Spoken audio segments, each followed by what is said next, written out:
रानो चिड़िया चाचा छमछम लोहार के पास जाती है। चाचा छमछम, मेरी बेटी छोटी है, बहुत रोती रहती है, आप मुझे मेरी बेटी के लिए एक झूला तो बना दे। झूले को सजाने के लिए जंगल से ताज़ा फूल ले आओ चिड़िया, जब तक मैं झूला बनाता हूँ। फिर रानो चिड़िया जंगल में फूल लेने चली जाती है और चाचा छमछम चिड़िया की बेटी के लिए झूला बनाने लगता है। रानो चिड़िया बागीचे से फूल तोड़ रही थी कि वहाँ गोरी कव्वी अपने बेटे जग्गू कव्वे के साथ आ जाती है। चिड़िया, तुम ये फूल क्यों तोड़ रही हो? गोरी, मैं अपनी बेटी के लिए झूला बनवा रही हूँ। इन फूलों से मुझे अपनी बेटी के झूले को सजाना है। झूला? मैं भी लूंगा झूला। चिड़िया वहाँ से चली जाती है। गंदी मम्मा, मुझे भी झूला लेकर दे, मैं भी लूंगा झूला। गोरी कव्वी का बेटा जो बात पकड़ लेता वो छोड़ता ही नहीं था। रानो चिड़िया अपनी बेटी का झूला बनवा लेती है और उसे फूलों से सजाकर ले जाती है। रानो चिड़िया का घोंसला बरगद के बड़े पेड़ पर था। रानो चिड़िया अपने पेड़ के नीचे वो झूला रख देती है और अपनी बेटी गुड़िया को झूले में लिटा देती है। मम्मा, ये झूला तो सच में कमाल का है, बहुत मजा आ रहा है मुझे इस झूले में। मैं तो रात को भी इसी झूले में सो जाऊंगी। शुक्र है मेरी बेटी को मेरा झूला पसंद आ गया। फिर दूसरे दिन मम्मा चिड़िया अपनी बेटी को झूले में लिटाकर दाना लेने चली जाती है। जग्गू कव्वा खेलता हुआ वहाँ आता है और गुड़िया से कहता है, गुड़िया गुड़िया, मुझे भी थोड़ी देर अपने झूले में बैठ लेने दो। ठीक है, लेकिन सिर्फ एक बार झूला लेकर तुम बाहर आ जाओगे। ऐसे जग्गू कव्वा गुड़िया के झूले में बैठ जाता है। तुमने झूला ले लिया, अब बाहर आ जाओ। अब मैं तो इस झूले से बाहर नहीं आऊंगा, मुझे बहुत मजा आ रहा है। गुड़िया रोने लग जाती है। थोड़ी देर बाद जग्गू कव्वा झूले से निकलता है और अपने घर जाकर अपनी मम्मा के पास रोने लग जाता है। मम्मा मम्मा, मुझे वो झूला ला कर दे, गुड़िया का झूला मुझे लेना है। जग्गू बेटा, मैं फिर किसी दिन आपको नया झूला बनवा दूंगी। मैं वही झूला लूंगा, गुड़िया का झूला ही लूंगा मैं। गोरी कव्वी अपने बेटे जग्गू कव्वे से तंग आकर गुड़िया के पास जाती है और गुड़िया से कहती है, गुड़िया तुम अपने घोंसले में जाकर बैठ जाओ। क्यों आंटी, मेरी मम्मा ने ये झूला मेरे लिए ही तो बनवाया है। मैं एक थप्पड़ लगाऊंगी तुम्हारे, आई बड़ी झूला लेने वाली। गोरी कव्वी गुड़िया को डराकर झूले से बाहर निकाल देती है और गुड़िया का झूला लेकर वहाँ से चली जाती है। लो ये झूला, और किसी को बताना ना कि तुम्हारे पास झूला है। जग्गू कव्वा अपने पेड़ के नीचे झूले में बैठकर आंखें बंद कर लेता है। मम्मा, सच में इस झूले में लेटने का बहुत मजा है। जब रानो चिड़िया शाम को घर लौट कर आती है तो गुड़िया जमीन पर बैठी रो रही थी। गुड़िया बेटी, क्या हुआ? आप रो क्यों रही हो? और आपका झूला कहाँ है? मम्मा, मेरा झूला गोरी आंटी छीन कर ले गई है। मैं अभी उस गोरी से अपनी बेटी का झूला वापस लेकर आती हूँ। रानो चिड़िया जाती है और गोरी कव्वी से कहती है, गोरी कव्वी, तुम्हारे बेटे ने सारा दिन झूले ले लिए, लाओ अब मेरी बेटी का झूला मुझे वापस दे दो। मेरे जग्गू को ये झूला पसंद आ गया है। चिड़िया, तुम अपनी बेटी के लिए नया झूला बनवा लो। बुरी कव्वी, दुष्ट कव्वी, हमेशा दूसरों की चीजों पर ही नजर होती है तुम्हारी। ऐसे बोलती हुई रानो चिड़िया वहाँ से चली जाती है। ऐसे ही 2-3 दिन गुजर जाते हैं। एक दिन माही चील का बेटा चीलू उड़ता हुआ जग्गू कव्वे के पास आता है। जग्गू कव्वा झूले में लेटा हुआ था। मुझे भी इस झूले में बैठना है, मैं बैठूंगा इस झूले में। चल चल निकल यहाँ से, ये झूला मेरा है, मैं लूंगा ये झूला। जग्गू कव्वा झूले से बाहर निकलकर चीलू के 2 चाल लगा देता है। तुम जानते नहीं हो मेरी मम्मा को, मैं अभी जाकर अपनी मम्मा को बताता हूँ। तुम भी मेरी मम्मा को नहीं जानते हो, मेरी मम्मा का नाम गोरी कव्वी है, सब डरते हैं मेरी मम्मा से। चीलू रोता हुआ अपने घर जाता है। मम्मा मम्मा, मुझे मारा, मुझे उस कव्वे के बच्चे ने बहुत मारा है। उस कव्वे की इतनी हिम्मत कि मेरे बेटे चीलू को मारे, मैं अभी देखती हूँ उसे। माही चील अपने घर से निकलती है। मम्मा मम्मा, मैंने भी उस छोटे पक्षी को बता दिया कि मेरी मम्मा से सब डरते हैं। तो और क्या, इस जंगल के तो क्या, मुझसे दूर दूर के जंगलों के पक्षी भी डरते हैं। माही चील भी वहाँ पहुँच जाती है। जग्गू, क्या तुम इस मम्मा की बात कर रहे थे? हाँ मम्मा, उस चील के बेटे की यही मम्मा है, इसे पकड़ ले और मारे इसे। नहीं जग्गू, चुप कर जाओ। मेरे बेटे को मारा तुमने, मैं देखती हूँ तुझे। फिर वह बड़ी चील जग्गू को पकड़कर मारने लगती है और दोनों माँ बेटे की खूब धुलाई करती है। ये झूला मेरे बेटे को पसंद आ गया है, ये मैं लेकर जा रही हूँ। काली कव्वी, हिम्मत हुई तो ले आना मेरे घर से। ले जाए चील दी, लेकिन हमारी जान छोड़ दें। ऐसे जो झूला गोरी कव्वी कमजोर चिड़िया से छीन कर लाई थी, वही झूला गोरी से माही चील छीन कर ले जाती है।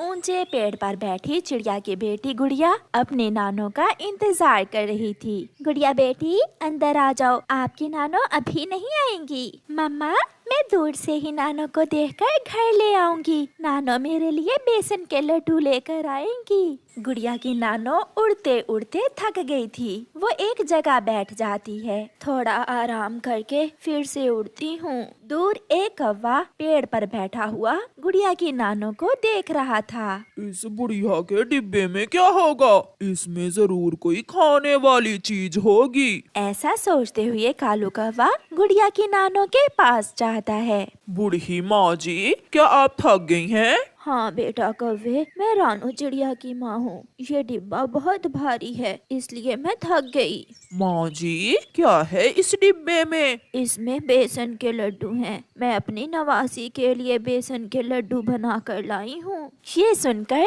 कालू कौवे के मुंह में पानी आ जाता है और वो गुड़िया की नानो से कहता है, बूढ़ी माँ जी, लाइए आप ये डिब्बा मुझे पकड़ाइए, मैं आपको आपकी बेटी के घर तक छोड़ आता हूँ। भला हो बेटा, ऐसे ही पक्षी कहते हैं, कौवे बुरे होते हैं। तुम तो बहुत अच्छे कौवे हो, जीते रहो बेटा कौवे। फिर कालू कौवा गुड़िया की नानो से वो डिब्बा लेता है और गुड़िया की नानो के पीछे पीछे उड़ता है। थोड़ी दूर जाकर कालू कौवा पीछे मुड़ता है और दूसरी तरफ भाग जाता है।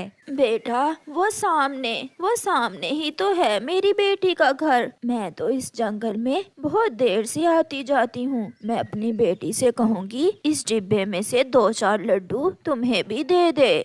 ऐसे बातें करते करते गुड़िया की नानो घर तक पहुँच जाती है और जब वो बैठकर पीछे मुड़कर देखती है, वहाँ तो कोई भी ना था। कौवे बेटा, कहाँ छुप गए हो? अपनी माँ की आवाज सुनकर गुड़िया की मम्मा और गुड़िया भी बाहर आ जाती हैं। मैं लुट गई। मैंने देसी घी डाला था। मैंने बहुत मेहनत से बनाए थे वो लड्डू अपनी बेटी गुड़िया के लिए। नानो, क्या हुआ है? सब ठीक तो है? वो दुष्ट कौवा मुझे रास्ते में मिला था। मैंने उसे अपना लड्डू वाला डिब्बा पकड़ा दिया, मगर वो कौवा डिब्बा लेकर कहीं भाग गया है। वो जरूर कालू कौवा होगा। माँ, वो कौवा तो बहुत बुरा है। वो हर समय दूसरों को चूना लगाने के चक्कर में रहता है। मैं छोड़ूंगी नहीं कालू अंकल को। उसने मेरी नानो को परेशान किया है। गुड़िया वहाँ से भागती है। वो जल्दी से अपनी दोस्त सुनीता के पास जाती है। दोस्त सुनीता, वो दुष्ट कौवा मेरी नानो का लड्डू वाला डिब्बा लेकर भाग गया है। उसे मजा चखाना होगा। इसका मतलब हमें मेरी सहेली मधु के पास जाना होगा। जल्दी चलो मेरे साथ, कहीं ऐसा ना हो कि वो कौवा सारे ही लड्डू खा ले। बूढ़ी चिड़िया फंस गई। बूढ़ी चिड़िया जाल में फंस गई। यहाँ नहीं, मैं ये लड्डू थोड़ी और आगे जाकर झरने के पास जाकर खाऊंगा। कौवा आगे बढ़ता है। मधु सहेली, गुड़िया की नानो को कालू अंकल ने बहुत तंग किया है, बहुत परेशान किया है। कालू कौवे ने गुड़िया की नानो को। हुआ क्या है सुनीता? फिर गुड़िया मधु को पूरी बात बताती है। वो लड्डू मेरी नानो मेरे लिए बहुत मेहनत से बना कर लाई थी। फिर तो उस कालू के बच्चे को सजा मिलनी चाहिए। मैं अभी अपने परिवार को बुलाती हूँ। फिर मधु 2 बार सीटी बजाती है। कुछ ही लम्हों में वहाँ मधुमक्खियाँ ही मधुमक्खियाँ जमा हो जाती हैं। सब मेरे पीछे चलो, एक कौवे को सजा देनी है। मधुमक्खियों की सेना उड़ती है। कालू, तेरे भागे में ये लड्डू कहाँ थे? अगर तू इतना चालाक ना होता अब देखो तुम्हारे भाग्य में और क्या क्या है। कालू अंकल, भाग सकते हो तो भाग लो। क्या? मधुमक्खियों की सेना देखकर कालू भागता है। गुड़िया जल्दी से अपनी नानों का लड्डुओं वाला डिब्बा उठा लेती है और मधुमक्खियाँ कालू कौवे को काट काट कर काले से लाल कर देती हैं। गुड़िया और सोनीता की तो हंसी ही नहीं रुक रही थी। आज के बाद कालू अंकल किसी की नानों को तंग नहीं करेंगे। मैं नानों को जाकर बताऊंगी अच्छी सजा मिली है कालू अंकल को। फिर गुड़िया खुशी खुशी अपना लड्डुओं वाला डिब्बा लेकर घर चली जाती है और कालू कौवा पेड़ के नीचे लेटा हुआ हाय हाय कर रहा था। ऐसे कालू कौवे को बुरे काम की सजा मिलती है। प्यारे दोस्तों, कहानी को लाइक करना बिल्कुल मत भूलना। सुंदरी कौवी उस जंगल में नई नई आई थी। जंगल के एक कोने में नदी के पास उसने अपना घोंसला बना लिया था। लंबे लंबे बाल, सुंदर सुंदर आँखें। इस जंगल में मुझ जैसा हसीन कोई नहीं होगा। जाकर जंगल घूम कर देखती हूँ। ऐसा सोचते हुए सुंदरी कौवी जंगल घूमने चली जाती है।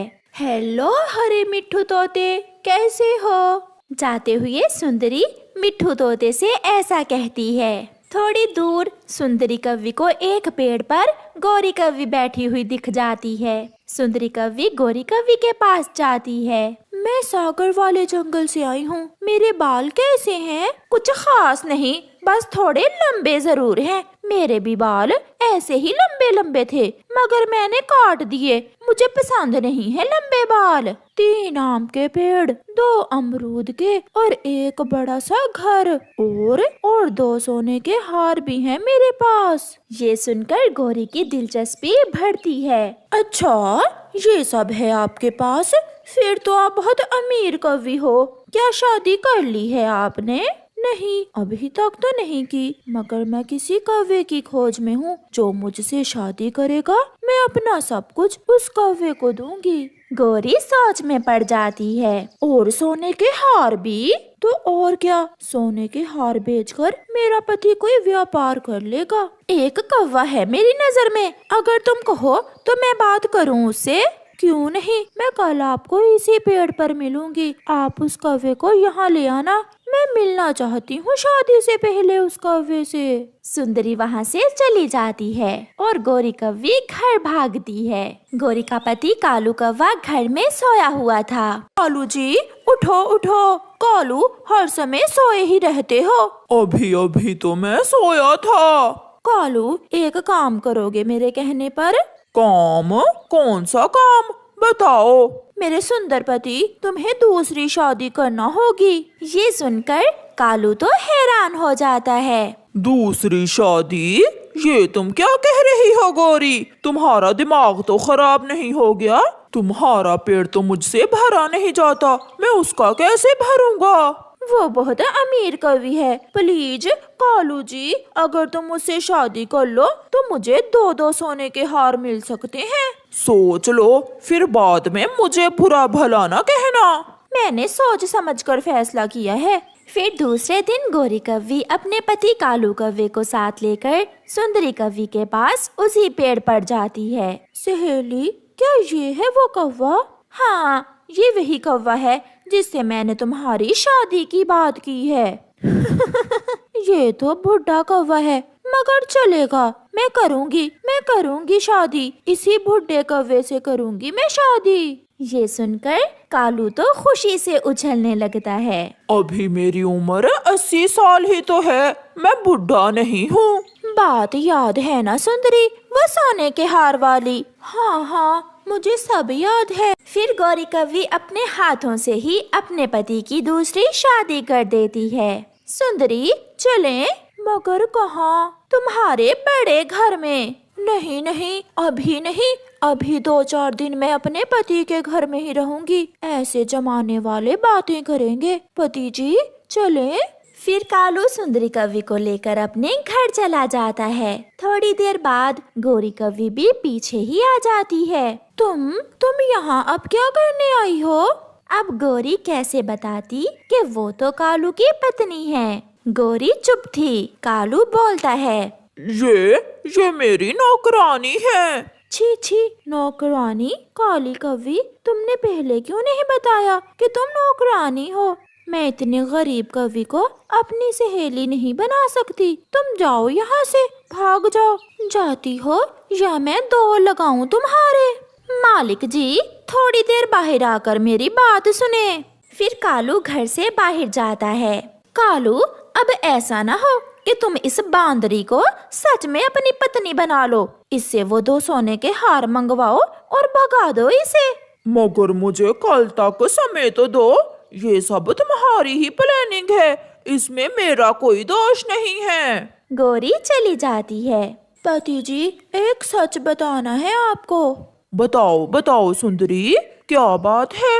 मेरे पास तुम्हें देने के लिए कुछ नहीं है। मैंने तुम्हारी नौकरानी से सब झूठ बोला था। मेरी शादी नहीं हो रही थी। अगर तुम्हारी उम्र 80 साल है तो मेरी 90 साल है, इसलिए मैंने सोने के हार वाला झूठ बोला था। मेरे पास तो अपना घर भी नहीं है। क्या? ये तुम क्या कह रही हो सुंदरी? मैं सच कह रही हूँ। तो फिर एक सच मैं भी तुम्हें बताना चाहता हूँ। गौरी मेरी नौकरानी नहीं बल्कि मेरी पत्नी है। उसने तुमसे मेरी शादी सोने का हार लेने के लालच में की थी। क्या? हाँ। कालू कौवा बहुत खुश था क्योंकि उसकी पहली पत्नी को सोने का हार मिले ना मिले, मगर कालू कौवे को दूसरी पत्नी जरूर मिल गई थी।